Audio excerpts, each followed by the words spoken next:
बच्चों, आपके सामने 80 शब्द प्रति मिनट गति का डिक्टेशन दे रहा हूँ। डिक्टेशन में जो आने वाले फ्रेजेस हैं उसको आप देखें किस तरह से बनाना है। इसके साथ ही मैं निवेदन करूँगा कि जिन बच्चों को एडवांस आउटलाइन चाहिए या कैसे एडवांस फ्रेजेस बनते हैं उसके बारे में अगर जानकारी निकालनी है या वो आउटलाइन ऑनलाइन लेना चाहें तो मुझसे 9414842949 पर संपर्क कर सकते हैं, जिसमें मैं उनको पूरा पाठ्यक्रम दूंगा। किस तरीके से एडवांस आउटलाइन बनती है उसके बारे में पूरी अच्छी तरह से समझाऊंगा। अब मैं 80 शब्द प्रति मिनट गति से डिक्टेशन दे रहा हूँ और इस डिक्टेशन में जो आउटलाइन आ रही है उसको आप कैसे लिखेंगे मैं बता रहा हूँ एक बार। भारतीय लोकतंत्र,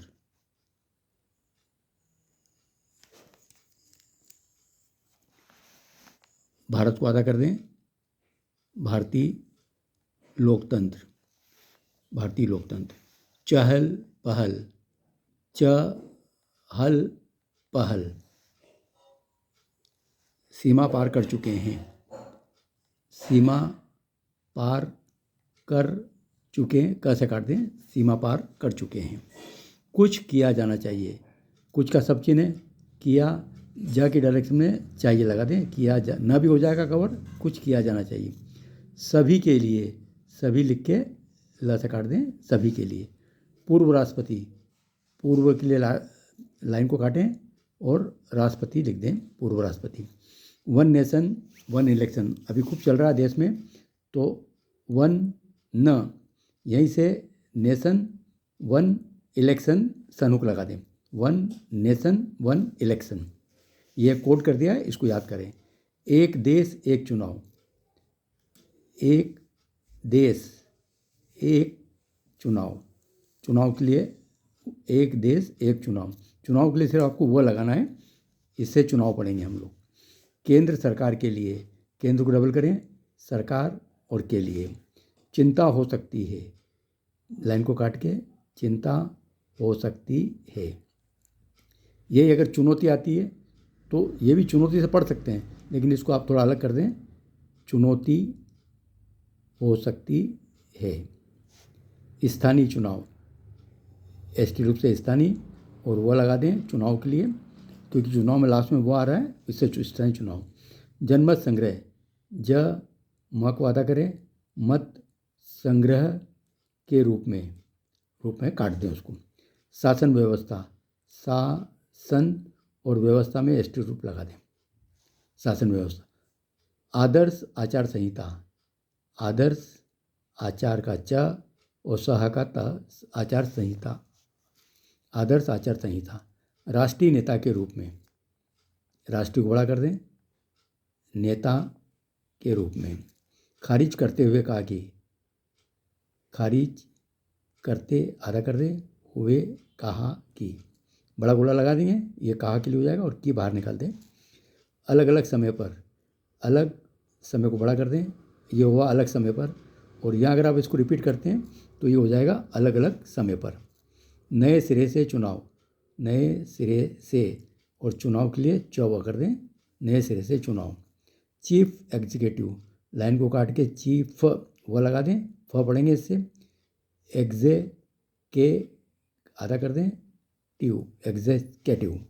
विरोध किया जाना चाहिए, विरोध किया जाना चाहिए। अलग तरह की समस्या, अलग तरह की समस्या के लिए स लगा दें, स्या समस्या में आ रहा है, स्या लगा दें। संसदीय प्रणाली, संसदीय प्र और ल, संसदीय प्रणाली। राष्ट्रपति प्रणाली, राष्ट्रपति प्रल प्रणाली। तो बच्चों ये एडवांस फ्रेजेस इस डिक्टेशन में आ रहे हैं। अब इसको आप डिक्टेशन को लिखें। Yes start.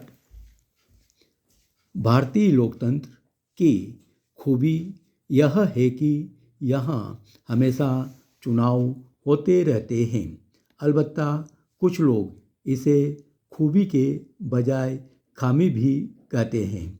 इस साल लोकसभा चुनावों की चहल पहल खत्म होते होते अनेक राज्यों में महत्वपूर्ण चुनाव भी संपन्न हुए और उनके नतीजों ने विश्लेषकों और राजनेताओं को चकित भी किया और उनके प्रति उत्सुकता भी जगाई। इससे यह भी पता चला कि भारत के मतदाता किसी परिपाटी पर नहीं चलते और पूर्वानुमानों को झुठलाने में सक्षम हैं।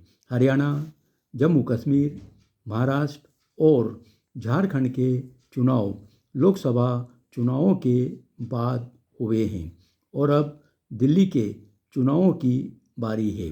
संक्षेप में, भारत के सभी 28 राज्यों और 7 केंद्र शासित प्रदेशों में अपनी सरकार के चयन के लिए लगातार चुनाव होते रहते हैं।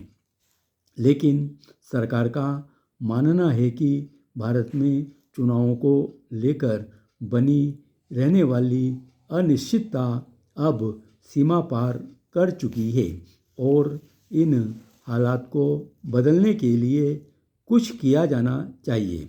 प्रधानमंत्री एक निर्धारित शेड्यूल चाहते हैं जिसमें लोकसभा, विधानसभा और नगरीय निकाय सभी के लिए हर 5 साल में एक दिन एक साथ वोट पड़ें। पूर्व राष्ट्रपति रामनाथ कोविंद की अध्यक्षता में एक समिति ने इस बारे में रिपोर्ट प्रस्तुत की है और इस विचार को वन नेशन वन इलेक्शन या एक देश एक चुनाव का नाम दिया गया है। चुनावों का बार बार होना वास्तव में केंद्र सरकार के लिए चुनौती हो सकती है।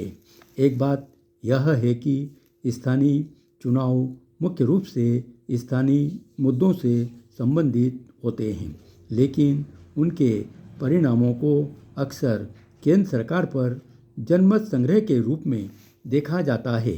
दूसरी बात यह है कि चुनावों के दौरान शासन व्यवस्था ठप हो जाती है क्योंकि चुनाव आयोग की आदर्श आचार संहिता नेताओं को ऐसी नीतिगत घोषणाएं करने से रोकती है जो मतदाताओं को उनका समर्थन करने के लिए प्रेरित कर सकती है।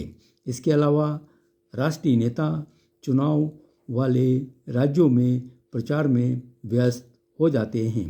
इनमें से हर राज्य का अपना राजनीतिक इतिहास होता है और उनकी अपनी क्षेत्रीय पार्टियां होती हैं। मोदी और शाह अपने कार्यकाल के दौरान अंतरहीन चुनाव प्रचार अभियानों में शामिल रहे हैं, जिससे उन्हें अपने आधिकारिक कर्तव्यों के निर्वाह के लिए बहुत कम समय मिल पाता है। मोदी का यह भी तर्क है कि लगातार चुनाव पैसे और समय दोनों की बर्बादी करते हैं। उन्हें यह भी लगा होगा कि एक साथ चुनाव कराने से राष्ट्रीय मुद्दों को राज्य के चुनावों में बढ़ावा मिल सकता है। विपक्ष इसे खारिज करते हुए कहता है कि यह भारत के संघवादी स्वरूप व उसकी विविधता को कुचलने का प्रयास है। लेकिन एक देश एक चुनाव के विचार के साथ सबसे बड़ी समस्या यह है कि यह अव्यावहारिक है।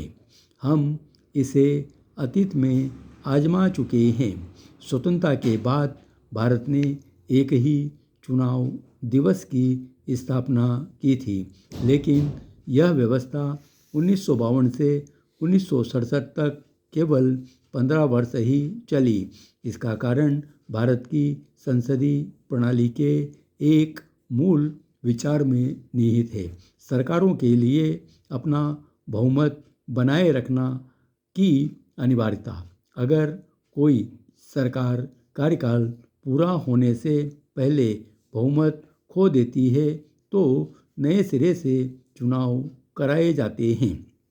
वहीं कोई सरकार अपने बहुमत को और बढ़ाने की उम्मीद में समय से पहले चुनाव भी करवा सकती है।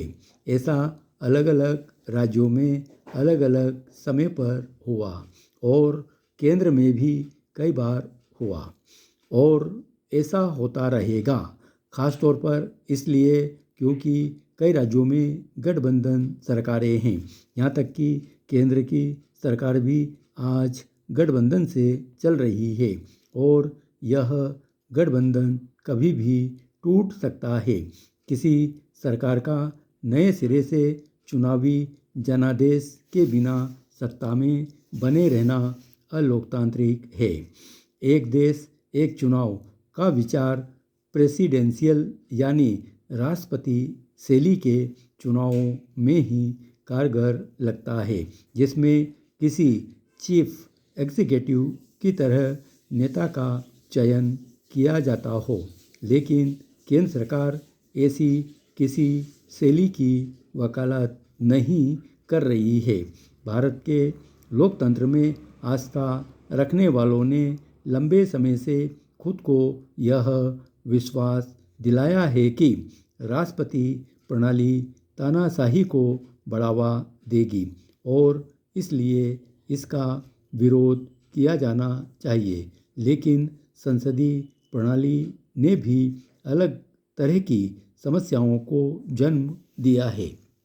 कार्यपालिका अपने बहुमत को हथियार की तरह इस्तेमाल करती है, जबकि राष्ट्रपति प्रणाली में कार्यपालिका एक स्वतंत्र विधायिका के प्रति जवाबदेह होती है। वह विधायिका का इस्तेमाल रबर स्टाम्प के रूप में नहीं कर सकती है।